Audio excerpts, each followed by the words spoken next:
Hello everyone, welcome to this video. I hope you all are doing good. My name is Roshan Chaudhary. आज की इस video में मैं आपको CA final direct tax November 23 का certified copies आप लोगों के साथ शेयर करने वाला हूँ।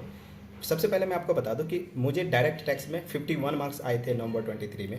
उस 51 में से जो एमसीक्यू 30 मार्क्स का होता है उसमें से मुझे 21 मार्क्स मिले थे, और जो डिस्क्रिप्टिव 70 मार्क्स का होता है उसमें मुझे 30 मार्क्स स्कोर किया था मैंने।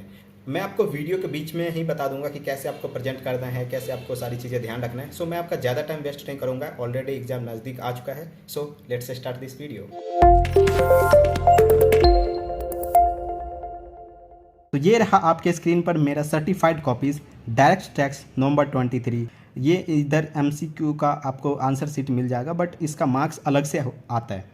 अभी यहाँ पे देखोगे आप, डिस्क्रिप्टिव टोटल 70 मार्क्स का होता है और out of 70 I have scored 30 marks. So let's start this video. So first question मैंने अटेम्प्ट किया था 3 का ए, जो एक चैरिटेबल ट्रस्ट से रिलेटेड क्वेश्चन था। तो यहाँ पे मैंने एसएससी का नेम और चैरिटेबल इंस्टीट्यूशन स्टेटस में डाल दिया। यहाँ पे मैं इनकम और एक्सपेंडिचर का पूरा एप्लीकेशन बताना। एडजस्टमेंट नंबर 1 है, ये एक इलेक्ट्रिसिटी एक्सपेंस पे किया है 10 अप्रैल को। तो relevant amount in the law charitable trust shall deemed to be apply only if the payment is actually made. अगर आपका एक्चुअली में आप पेमेंट करते हो तभी आपको वो एप्लीकेशन एज एप्लीकेशन माना जाएगा और फिर उसका डिडक्शन मिलेगा। तो यहाँ पे मैंने उसका ट्रीटमेंट बताया है। नेक्स्ट एडजस्टमेंट था एग्रीकल्चर इनकम से रिलेटेड, तो वो मुझे उस टाइम पे नहीं याद आया, तो मैंने यहाँ पे ब्लैंक छोड़ दिया। फिर उसका नेक्स्ट था रेंटल इनकम से रिलेटेड। तो rental income of charitable trust क्या उसका ट्रीटमेंट होता है, तो वो मुझे उस टाइम याद नहीं आया, तो यहाँ पे भी मैंने ब्लैंक छोड़ दिया। आपको ऐसे सोचना नहीं है, जो आता है उतना करके आना है, जितना नहीं आता है तब तक के लिए आप ब्लैंक छोड़ सकते हो, बाद में आप कर सकते हो। तो बट बाद में मुझे भी टाइम नहीं मिला था, तो वो ब्लैंक ही रह गया। उसके बाद का जो एडजस्टमेंट था वो था एक बोरोड मनी से रिलेटेड। आपको पता होगा कि चैरिटेबल ट्रस्ट में अगर आप मनी बोरो करके एक्सपेंस करते हो, इनकर करते हो, तो उसको आप एज ए एप्लीकेशन ट्रीट नहीं कर सकते हो, उसका आपको बेनिफिट नहीं मिलेगा एज ए डिडक्शन। बट जब आप उस बोरोड मनी का रीपेमेंट करोगे तब आपको उसका डिडक्शन मिलेगा, बेनिफिट मिलेगा। तो ये यहाँ पे मैंने एक्सप्लेन किया है। तो ये मेरा यहाँ पे 3 का एक क्वेश्चन खत्म हो जाता है। अब मैं आपको मार्क्स दिखा देता हूँ कि मार्क्स कितने मिले। ये मैंने बनाया। इसके बाद यहाँ तक ये 3 का स्टेप ए था। स्टेप ए में मुझे 2 मार्क्स मिले और 3 का स्टेप 2 में मुझे 2 मार्क्स मिले। ये जो एडजस्टमेंट नंबर 4 है, ये पूरा स्टेप नंबर 2 है आई थिंक, तभी ये स्टेप नंबर 2 का मुझे पूरा 2 मार्क्स मिले हैं। तो ये 3 का क्वेश्चन नंबर ए में मुझे 4 मार्क्स मिल गए हैं। अब हम बढ़ते हैं नेक्स्ट क्वेश्चन की तरफ, नेक्स्ट आंसर की तरफ। नेक्स्ट मैंने अटैम्प्ट किया था 3 का बी। ये एक DTAA से रिलेटेड क्वेश्चन था। तो यहाँ पे मैंने एसएससी का नेम और रेसिडेंशियल स्टेटस वगैरह डाल दिया। देखो, ये मैं इंटरमीडिएट में फॉलो करता था और अभी मैं सीए फाइनल में भी यही करके आया था।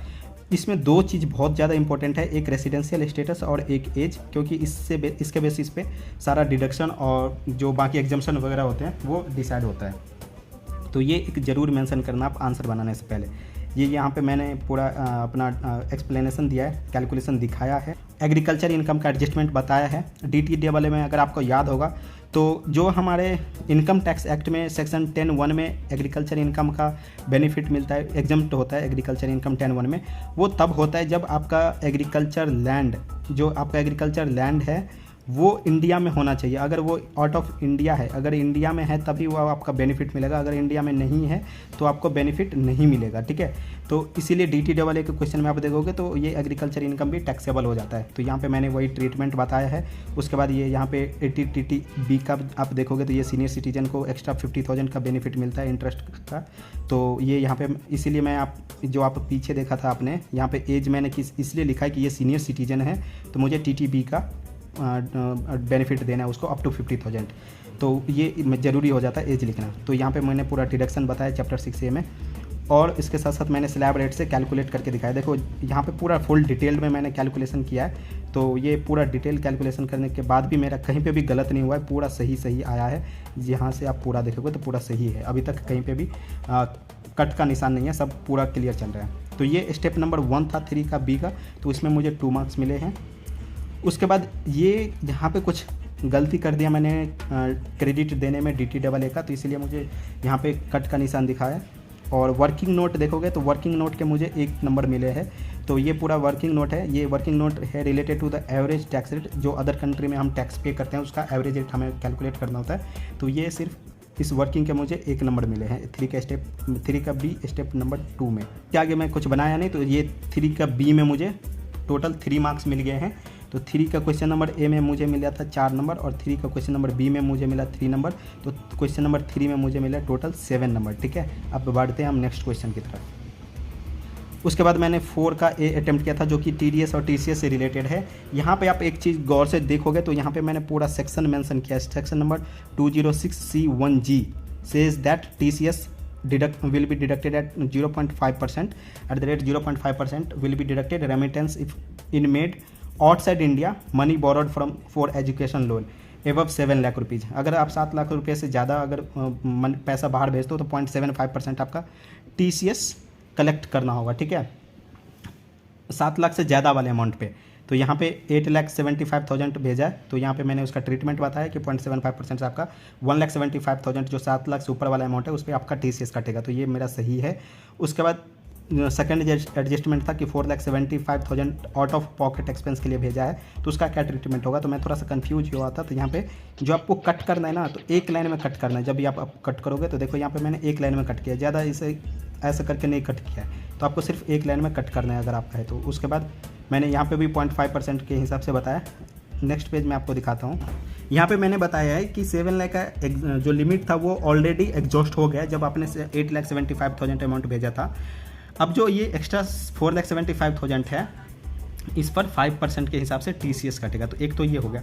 दूसरा इसका अल्टरनेट ये बन सकता है कि जो लिमिट है 7 लाख का वो अलग अलग ट्रांजैक्शन पे है, यानी एजुकेशन के लिए अलग जो पैसा भेजा था 8,75,000 उसके लिए 7 लाख का लिमिट अलग देखेंगे, और दूसरा आउट ऑफ पॉकेट एक्सपेंस के लिए जो भेज रहा है 4,75,000 इसके लिए मैं अलग देखूंगा 7 लाख। तो मैं क्या किया, मैंने स्मार्टली तो एक तो पहले तो मैंने इंक्लूड करके चला कि भाई 7 लाख का लिमिट ऑलरेडी एग्जॉस्ट हो गया तो आपको 5% के हिसाब से TCS कलेक्ट करना होगा। फिर दूसरा अल्टरनेट आंसर यहाँ पे देखोगे तो मैंने दिया अल्टरनेट आंसर कि एज्यूम कर रहा हूँ मैं कि जो लिमिट है वो 7 लाख का सेपरेट हम देखते हैं। तो उस टाइम में मुझे इतना याद नहीं, तो मैंने अल्टरनेट आंसर दे दिया। और फिर मैं बताया कि जब 7 लाख का लिमिट अलग अलग देखेंगे तो ये 4,75,000 विद इन द 7 लाख है, तो इस पर TCS नहीं कलेक्ट करना चाहिए, मतलब TCS कलेक्ट नहीं करना पड़ेगा। तो ये मैंने अल्टरनेट आंसर में एक लाइन में अपना 2-3 लाइन में ये भी बता के आ गया। ठीक है, तो ये आपको पूरा समझ में आ गया होगा कैसे आपको अल्टरनेट आंसर दिखाना है। उसके बाद यहाँ पे देखोगे तो 194 IA का मैंने पूरा एक्विजिशन मोर देन 50 लाख पे 1% के हिसाब से TDS डिडक्ट करना होता है, ये मैंने पूरा कैलकुलेशन दिखाया है। उसके बाद यहाँ पे कमीशन का बताया कि कमीशन पे पहले तो कमीशन कैलकुलेट करके बताया कि 5 करोड़ का अमाउंट पे किया है तो उस पर 12% के हिसाब से 60 लाख रुपीज़ कमीशन आ जाता है, और उसका फिर कमीशन पे 5% के हिसाब से TDS आपको कल डिडक्ट करना होता है। तो ये मैंने पूरा कैलकुलेशन दिखाया। अभी तक पूरा मेरा सही चल रहा है। स्टेप नंबर 1 में मुझे 2.5 मार्क्स मिल गए हैं। उसके बाद क्वेश्चन नंबर B है। क्वेश्चन नंबर B में यहाँ पे कुछ मैं जो आप TP का क्वेश्चन करोगे ट्रांसफर प्राइसिंग का, तो उसमें सबसे इंपॉर्टेंट टर्म होता है एसोसिएट इंटरप्राइजेज। तो मैं यहाँ पे एसोसिएट इंटरप्राइज का डेफिनेशन समझाने में लगा था, जो कि मैं समझा नहीं पाया था, उस टाइम गलत हो गया था, तो इसीलिए यहाँ पे क्वेश्चन मार्क दिख रहा है। मैं सजेस्टेड आंसर से एक बार चेक करूँगा कि क्या गलती किया है। उसके बाद यहाँ पे TP का कैलकुलेशन मैंने बताया। ये एक कप मेथड का क्वेश्चन है। पहले तो आप अनकंट्रोलेबल प्राइस ले लो और उसमें कुछ एडजस्टमेंट करके आपको TP आ जाएगा। तो TP आया था मेरा 10,710, ये लैक्स में है। यहाँ पे देखोगे तो मैंने लिखा है कि रुपीज़ इन लैक्स, और यहाँ पे जो ट्रांजैक्शन एक्चुअल में चार्ज किया था वो था 10,000। तो जो एक्स्ट्रा 710 है वो आपके प्रॉफिट में ऐड कर दिया जाएगा। तो यही मैंने यहाँ पे लिखा है नीचे लाइन दे करके, और इधर भी मैंने ऐड करके दिखा दिया कि ये 710 जो है आपको ऐड करना पड़ेगा उसमें आपके जो एक्चुअल ट्रांजैक्शन था 10,000 उसमें, ठीक है, प्रॉफिट में। अब जो ये 710,000 है 710 लाख रुपीज़, इसका 2 ट्रीटमेंट होगा। एक तो विद इन 90 डेज़ आप इंडिया में वो मनी रिपैट्रिएट करो, दूसरा आप उस पर 20.964% के हिसाब से उस पर टैक्स पे कर दो। ठीक है, अगर आप ये 90 डेज़ में पैसा नहीं लाते हो तो आपको इंटरेस्ट पे करना होगा, और इंटरेस्ट कितना पे करना होगा वो अलग अलग है। अगर आपका जो अमाउंट है वो फॉरेन कंट्री में डिनोमिनेटेड है तो आपको यहाँ पे जो लाइबोर रेट होता है, लाइबोर प्लस 1% के हिसाब से आपको पे करना होगा। अगर आपका इन INR में डिनोमिनेटेड है तो SBI का फाइनेंशियल ईयर के फर्स्ट मंथ का रेट प्लस 3.25% रेट आप ले लो, उतने हिसाब से आपको इंटरेस्ट पे करना होगा। तो यहीं पे देखो, यहाँ पे जो आप देखोगे ऑप्शन 1 और ऑप्शन 2, मनी अगर आप रिपेट्रिएट नहीं करते हो with in the time limit, तो ये आपको इंटरेस्ट पे करना होगा। तो वही मैंने यहाँ पे लिखा है कि आपको कितना इंटरेस्ट पे करना होगा। यहाँ पे आप क्लियरली देखोगे कि लाइबर प्लस 1% और SBI का rate, SBI borrowing rate on the first month of the financial year assessment year plus 3.25% देखोगे। तो यहाँ पे मैंने पूरा क्लियरली बताया है कि क्या प्रोविज़न है। उसके बाद ऑप्शन 2 है कि आप 18% tax plus 12% surcharge plus 4% health and education cess, यानी 20.964% आप पे कर दो टैक्स, तो आपको कोई भी उस पर इंटरेस्ट नहीं लगेगा। ठीक है, तो यही मैंने यहाँ पे बताया है। तो इस स्टेप के मुझे 2 मार्क्स मिले हैं और 4 के बी में मुझे 4 मार्क्स मिले हैं। 4 के ए और 4 का बी मिला के मुझे टोटल मिल गए 9.5 मार्क्स। क्वेश्चन नंबर 4 में 14 मार्क्स का क्वेश्चन होता है जिसमें मुझे 9.5 मार्क्स मिल गए। तो ये काफ़ी अच्छा स्कोर किया है मैंने इसमें। अब बढ़ते हैं हम नेक्स्ट क्वेश्चन की तरफ। काफ़ी ज़्यादा वीडियो लंबा हो जाएगा, सो मैं थोड़ा सा फास्ट में भगाता हूँ। ये क्वेश्चन नंबर 5 का बी है। ये इक्वलाइजेशन लेवी का क्वेश्चन है। Equalisation levy income tax act से नहीं गवर्न होता है, इक्वलाइजेशन लेवी फाइनेंस एक्ट से गवर्न होता है, फाइनेंस एक्ट 2016 से। तो ये यहाँ पे मैंने प्रोविज़न बताया है, फिर भी यहाँ पे कुछ गलत हो गया तो इसीलिए यहाँ पे कट का निशान दिख रहा है। बाकी एक्सप्लेन तो मैंने सही किया है, पता नहीं क्या गलत हुआ है। उसके बाद मैंने यहाँ पे इक्वलाइजेशन लेवी का क्या ट्रीटमेंट है और जो ऑनलाइन एडवर्टीजमेंट सर्विस दिया है उस पर क्या रेट लगेगा वो सारा कुछ बताया है। यहाँ पे मैंने ड्यू डेट बताया जो कि आई थिंक रिक्वायर नहीं था। और यहाँ पे कुछ तो सही लग रहा है, कुछ गलत लग रहा है, बट मुझे 1.5 मार्क्स मिले हैं। स्टेप नंबर 2 में मुझे 1 मार्क्स मिले हैं और क्वेश्चन नंबर 5 के बी में मुझे सिर्फ 2.5 मार्क्स मिले हैं। ठीक है, यहाँ पे आप देखोगे तो। उसके बाद क्वेश्चन नंबर 2A जो कि मैथ से रिलेटेड क्वेश्चन था, 115 JB सेक्शन नंबर यहाँ पे मैंने डाल दिया। कैलकुलेशन ऑफ मैथ में सबसे पहले हम क्या करते हैं, बुक प्रॉफिट लेते हैं और प्रॉफिट कैलकुलेट करते हैं as per section number 115 JB। तो मैंने बुक प्रॉफिट लिया, उसमें सारा एडजस्टमेंट किया, ऐड का एडजस्टमेंट किया और लेस का एडजस्टमेंट किया। यहाँ पे देखोगे तो सारा एडजस्टमेंट मेरा अभी तक सही चल रहा है, कहीं पे भी कोई भी एडजस्टमेंट गलत नहीं है। यहाँ पे आप देखोगे तो प्रपोज डिविडेंड है, ट्रांसफर टू जनरल रिजर्व है, उसका एडजस्टमेंट बताया मैंने। उसके बाद amount withdrawn from the reserve ये यहाँ पे माइनस करना हो तो वो सब सारा कुछ मैंने ट्रीटमेंट बताया और ये सब सही चल रहा है। उसके बाद ये देखो, ये वाला भी एडजस्टमेंट जितने थे ये भी सही किया मैंने। देखो जो ऐड और लेस का स्टेप था, ये सारा जो ऐड और लेस का एडजस्टमेंट था वो था स्टेप नंबर 1 और स्टेप नंबर 1 में मुझे मिले हैं टोटल 3 मार्क्स। अब एक चीज़ आप यहाँ पे नोटिस करोगे तो मैंने नोट्स लिखना स्टार्ट किया और नोट देखो मैंने कितना लिखा है, first note, second note, third note, next page, fourth note, 5th, 6th, 7th, 8th, total मैंने 8 नोट्स लिखे हैं और उस 8 नोट के मुझे स्टेप नंबर 2 में यहाँ 3 मार्क्स मिले। तो ये है नोट लिखने का फ़ायदा। यहाँ पे आप जितना नोट्स लिखोगे उतना काफ़ी रहेगा और नोट्स के मार्क्स थे क्योंकि वो स्टेप नंबर 2 जो काउंट करा है वो नोट्स का ही है, तो इसके मुझे 3 मार्क्स मिल गए। तो टोटल मुझे 2 का ए में 6 मार्क्स मिल गए हैं। आई थिंक ये 14 मार्क्स है या 6 मार्क्स का क्वेश्चन था, पता नहीं, 8 मार्क्स का होगा। देखते हैं आगे जाके, लास्ट में देखेंगे कि कितने मार्क्स का क्वेश्चन था 2 का ए। उसके बाद मैंने क्वेश्चन नंबर फर्स्ट अटैम्प्ट किया था जो कि आई थिंक मैंने 3-4 क्वेश्चन पहले ही बना लिया था। उसके बाद मैंने फर्स्ट क्वेश्चन स्टार्ट किया था। एक कंपलसरी क्वेश्चन होता है क्वेश्चन नंबर 1। मैं आपको एक चीज़ बता दूं कि क्वेश्चन नंबर 1 कभी भी आपको पहले नहीं बनाना है। अगर आप पहले क्वेश्चन नंबर 1 बनाते हो तो आपका 1 घंटा लग जाएगा और मैक्सिमम ये 14 मार्क्स का क्वेश्चन होता है, तो 14 में से भी आपको मैक्सिमम 10 या 12 मार्क्स मिलेंगे, अदरवाइज 14 का 14 कभी नहीं मिलेगा। और वैसे 7 to 8 मार्क्स मिलते हैं, बट मुझे इस क्वेश्चन में 5 मार्क्स मिले हैं। तो मैं यही कहना चाहूँगा, अगर आप अतुल अग्रवाल सर का भी वीडियो देखोगे तो वो यही बोलते हैं कि क्वेश्चन नंबर 1 कभी भी, और कोई भी सब आपको बोलेगा कि क्वेश्चन नंबर 1 कभी भी आपको पहले अटेम्प्ट नहीं करना चाहिए क्योंकि वो एक लेंथी क्वेश्चन होता है और उसमें कभी भी फुल मार्क्स नहीं मिलते हैं और वो आपका पूरा आधा टाइम ले जाता है आपके एग्जाम का। तो ये गलती आप कभी मत करना। क्वेश्चन नंबर 1 आपको पहले नहीं करना है। कब करना है तो सबसे लास्ट में भी नहीं करना है। अगर ट्राई करो सबसे लास्ट में करना है तो और भी बेहतर, और बीच में ट्राई करो तो और भी बेहतर, लेकिन स्टार्ट में कभी भी मत करना। 2-3 क्वेश्चन करने के बाद 40-50 नंबर का क्वेश्चन, 60 नंबर का क्वेश्चन करने के बाद ही उसको अटेम्प्ट करो। तो क्वेश्चन नंबर 1 में ये पता ही सबको कि PGB का क्वेश्चन आता है क्वेश्चन नंबर 1, और यहाँ पे मैंने बुक प्रॉफिट दिखाया, उसके बाद ये एडजस्टमेंट वगैरह दिखाया। उसके बाद ये एडलेस, ये तो पीजीबीपी का नॉर्मल एडजस्टमेंट है, ये सबको पता ही होता है। और जो एडजस्टमेंट थोड़ा सा डिफिकल्ट होता है वो छोड़ दो, बाकी जितना आपको हो सकता है उतना दिखा दो। उसके बाद ये एक वर्किंग नोट दिया, तो इसके भी मुझे 2 नंबर मिले भाई। इतने से वर्किंग नोट के मुझे 2 मार्क्स मिले हैं इसमें। और इससे पहले देखोगे तो स्टेप नंबर 1 में मुझे 2.5 मार्क्स मिले और स्टेप नंबर 2 में मुझे 0.5 मार्क्स मिले हैं। तो क्वेश्चन नंबर 1 में मुझे आउट ऑफ 14 मार्क्स 5 मार्क्स मिले हैं, जो कि बहुत ही अच्छा नंबर नहीं है बट डिसेंट। उसके बाद क्वेश्चन नंबर 2B है, जो कि आई थिंक मैं ये लास्ट क्वेश्चन था मेरा, तो ये मैं अच्छे से नहीं कर पाया, तो ये गलत हो गया। तो ये 6 जो मैंने पहले स्टार्ट में क्वेश्चन नंबर 2A अटैम्प्ट किया था, उसी का ये 6 नंबर है। तो क्वेश्चन नंबर 2B में मुझे 0 मार्क्स मिले। ये मैं लास्ट में ट्राई किया था कि हो सकता है जितना हो सकता है मैं कर दूँ, तो बट ये हो नहीं पाया था। और भी था क्या कुछ? और कुछ नहीं है। सो ये रहा फाइनल चार्ट जिसमें आपको दिख जाएगा। देखो ये क्वेश्चन नंबर 1 में मैंने आउट ऑफ 14 5 मार्क्स स्कोर किया है। क्वेश्चन नंबर 2 में आउट ऑफ 14 6 मार्क्स मिले हैं मुझे, जिसमें से तो क्वेश्चन नंबर 2 का ए में ही मुझे 6 मार्क्स मिले हैं आउट ऑफ 8 मार्क्स, और 2 का बी एक अटैम्प्ट किया था जो कि गलत हो गया और एक अटैम्प्ट ही नहीं कर पाया।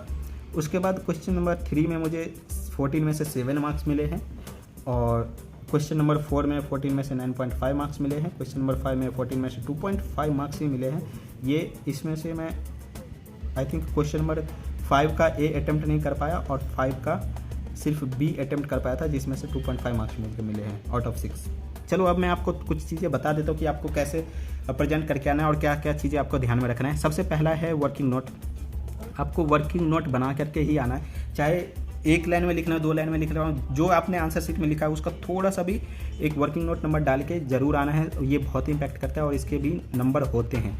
Notes, working note plus notes, ये दोनों चीज़ आपको करके ही आना है।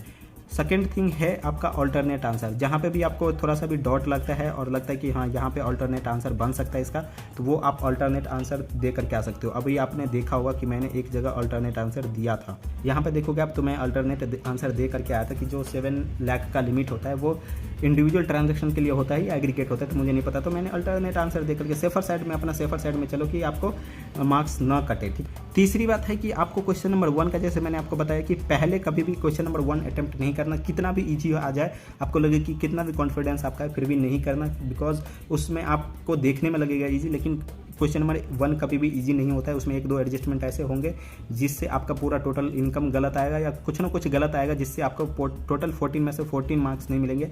मैक्सिमम टू मैक्सिमम 10 मार्क्स मिल जाएगा या फिर आपको 8 मार्क्स मिलेगा मैक्सिमम। ठीक है, और ये 10 मार्क्स भी तब मिलेगा जब आपका 1 घंटा ऑलरेडी वो क्वेश्चन ले चुका होगा। ठीक है, 1 आवर्स ले चुका होगा। तो ये गलती आप मत करना क्वेश्चन नंबर 1 कभी भी पहले अटेम्प्ट करके।